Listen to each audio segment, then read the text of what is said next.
Buenos días, estudiantes. Para esta lección veremos lo que es la lectura crítica. Lo primero que se tiene que hacer en una lectura crítica es identificar al autor, luego las características del texto y al final construir la interpretación. Primero que nada, sobre el autor. Conocer más sobre el autor nos puede dar una postura más crítica sobre sus credenciales para hablar sobre cierto tema e incluso qué tipo de enfoque le da. Se puede hablar de un tema de muchas maneras diferentes y viendo lo que el autor se dedica o qué otras cosas ha escrito, podemos entender mejor el texto que queremos leer.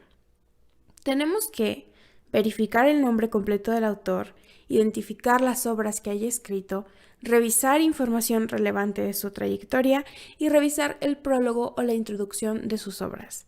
Los prólogos y las introducciones son algo que mucha gente tendemos a brincarnos, pero es uno de los lugares donde podemos encontrar más información sobre un autor, ya sea porque el autor nos habla de su obra o porque otras personas lo hacen. De cualquier manera, es una perspectiva más analítica del texto, o mínimo es información adicional que nos puede ayudar a ampliar o completar el panorama de un texto. Para identificar las características del texto, es muy útil saber qué tipo de texto es y cuál es su intención comunicativa. En este cuadro, esta es la primera parte, podemos ver con más detalle los modelos, como lo es el cuento, la novela, los ensayos, catálogos, entre otros, qué tipo de textos son, ya sean narrativos, expositivos, descriptivos o argumentativos, y cuál es su intención comunicativa. Decir qué sucede, por qué, cómo o por qué se intenta.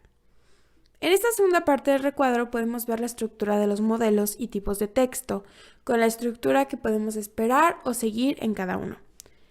Y bueno, ahora pasamos a la fase final de la lectura crítica, donde construimos la interpretación de lo que leímos. Ya tenemos los datos del autor, así que podemos entender un poco de dónde viene la información, y también tenemos la información del texto mismo y de cómo está escrito. Así que tenemos todo lo importante para entender el texto y explicarlo con nuestras propias palabras, así como generar nuestra propia opinión de ser necesario. Y bueno, esto es todo por el video tutorial.